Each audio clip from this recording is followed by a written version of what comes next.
wabarakatuh. Waalaikumsalam. Bismillah, alhamdulillah, wassalatu wassalamu ala rasulillah Sayyidina wa maulana Muhammad ibn Abdillah wa ala alihi wa sahbihi mawalah.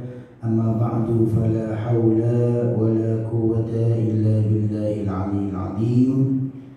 Para sesepuh, bin sepuh, para rawuh, para jamaah, para bapak, para ibu yang kau hormati, jajaran takmir Masjid Al-Barokah yang kau hormati, sedangkan jamaah hingga mungkin pinaringan rahmat maghfirah saking Gusti Allah Subhanahu wa taala. Amin ya rabbal alamin.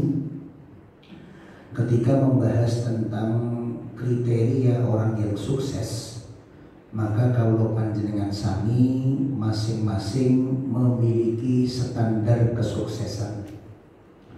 Menawi kita bawa ke dalam ranah definisi, didefinisikan sukses itu adalah nailul maqasid, yaitu tercapainya tujuan kita masing-masing. Maka ada orang yang meraih sesuatu, bisa jadi orang tersebut merasa dirinya sukses, sedangkan sesuatu yang sama bagi diri orang lain bisa jadi mungkin biasa-biasa saja, bisa jadi mungkin menjadi sebuah kekurangan, bisa jadi mungkin sebagai sesuatu yang aib. Kenapa? Karena perbedaan definisi tujuan, perbedaan definisi apa yang ingin diraih, sehingga menjadikan sukses itu definisinya macam-macam. Dalam kategori sukses menurut orang yang pandangannya adalah duniawi, maka mungkin mendapatkan jabatan yang tinggi di sebuah perusahaan disebut sebagai sebuah kesuksesan. Mendapatkan jabatan tertentu di bidang pemerintahan mungkin sebagai sebuah kesuksesan. Mendapatkan titel tertentu dalam perebutan gelar mungkin sebagai sebuah kesuksesan. Menempuh pendidikan tinggi dalam jenjang pendidikan akademik mungkin sebuah kesuksesan. Maka bagaimana kita sebagai umat Nabi Muhammad SAW memandang semua kesuksesan tersebut? Ternyata jawabannya dijawab oleh Allah Subhanahu wa taala, di mana Allah taala berfirman, a'udzubillahi minasyaitonirrajim, qad aflahal mu'minun. Untuk menjelaskan siapa orang yang sukses, Allah mengawali ayat ini dengan kata-kata qad aflah. Diawali dengan taukid qad. Apa itu qad? Betul-betul, sungguh-sungguh, benar-benar, aflaha, beruntung, sukses, berhasil, tercapai tujuan dan maksudnya. Siapa yang dimaksud sukses oleh Allah? Standarnya adalah al-mu'minun, yaitu orang-orang yang memiliki iman kepada Allah Subhanahu wa ta'ala. Sebab apa? Sebab kemuliaan-kemuliaan yang kita pandang berupa harta, yang kita pandang berupa jabatan, yang kita pandang berupa gelar, yang kita pandang berupa titel, itu tidak akan menjadi sebuah kesuksesan dan kebahagiaan yang hakiki, baik di dunia apalagi nanti sampai di akhirat, jika tidak didasari dalam kerangka iman kepada Allah Subhanahu wa ta'ala. Maka di dalam sejarah kita punya contoh orang yang hebatnya luar biasa, kekuasaannya bukan cuma satu kecamatan, satu kabupaten, satu provinsi, satu negara, tidak, tapi menguasai separuh bumi. Karena kekuasaannya sampai ke Andalus sana, sampai ke Spanyol, padahal dia memiliki kekuasaan memimpin dari benua Afrika. Sampai kekuasaannya ke Andalus di Spanyol, di benua Eropa. Kemudian orangnya hebat, kekar, sehat, tidak pernah sakit dari semenjak kecil sampai meninggal dunia. Tapi apakah kita mau meniru orang tersebut? Mungkin kita akan mantuk-mantuk, oh ya enak sebut. Namanya adalah Fir'aun. Jadi mengidolakan tidak kita? Enggak. Masa kita mau mengidolakan orang namanya Fir'aun? Padahal kalau kita cek definisi-definisi sukses yang selama ini kita kejar, itu semua sudah didapatkan oleh Fir'aun. Yang tadi kita ceritakan, mau apa tuh kekuasaannya? Sekedar menguasai satu kecamatan, satu kabupaten, satu provinsi, satu negara. Fir'aun itu berdomisili di Mesir. Itu kalau kita lihat petanya ada di mana? Benua Afrika. Kekuasaannya sampai ke Andalusia, hampir separuh bumi semua dalam kekuasaan Fir'aun. Apa? Sehatnya, ngejimnya, kardionya, semangatnya. Dari sejak kecil sampai meninggal dunia Fir'aun gak pernah sakit. Jadi gak ada ceritanya Fir'aun kok keroan, mobil tolak angin, itu betul-betul awak diri. Kalau pengajian terus pulang agak malam terus kemudian kena hujan, pulang-pulang keroan masuk angin. Fir'aun gak ada ceritanya Fir'aun sakit. Hebatnya luar biasa. Tapi apakah itu yang kita cari dan kita minta agar kita dijadikan kepada dia? Ternyata sepronos ini kulo mirengaken dia ingkang dungo gak pernah tuh ada orang doa Allahumma ja'alna kama Fir'aun, ya Allah jadikan saya seperti Fir'aun. Gak ada. Gak ada. Oh berarti walaupun orang-orang itu mengejar dunia, mengejar harta, mengejar jabatan, tapi dia tahu di dalam hatinya yang paling dalam, di lubuk hatinya dia tahu bahwa kalau sekedar kaya, kalau sekedar punya jabatan tapi tidak didasari pada iman, maka itu bukan kesuksesan. Maka walaupun itu sesuatu yang bagus dalam pandangan manusia umum pada masyarakat di sekitar kita, tetapi ternyata dari lubuk hati kita yang paling dalam, kita nggak pernah kok pengen dijadikan Allah sebagaimana Fir'aun. Berarti betul sekali firman Allah Subhanahu wa ta'ala di dalam Quran surat Al-Mu'minun, qad aflahal mu'minun, teman-teman bejo sinten al-mu'minun, yaitu orang-orang yang memiliki iman kepada Allah Subhanahu wa ta'ala. Bahkan Fir'aun pun yang sudah memiliki berbagai macam kekuasaan, harta duniawi dan pengaruh yang luar biasa, ternyata di akhir usianya ketika nyawa sudah sampai di tenggorokannya, ia pun mengatakan amantu bi Rabbi Musa, saya sekarang nyatakan saya iman kepada Tuhannya Musa. Ya, siapa yang dimaksud? Allah Subhanahu wa ta'ala. Tapi gandeng nyawanya sudah sampai di tenggorokan, maka imannya tidak diterima oleh Allah Subhanahu wa ta'ala. Jangankan kok awak diri sing dereng ngrasake kekuasaan separuh dunia.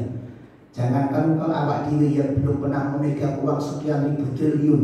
Jangankan kok awak diri yang sehatnya juga masih tanda tanya. Fir'aun yang sudah merasakan berbagai macam nikmat duniawi itu pun akhirnya mengakui bahwa semua kenikmatan itu akan hilang jika dibandingkan dengan satu kalimat, yaitu kalimat la ilaha illallah Muhammadur Rasulullah.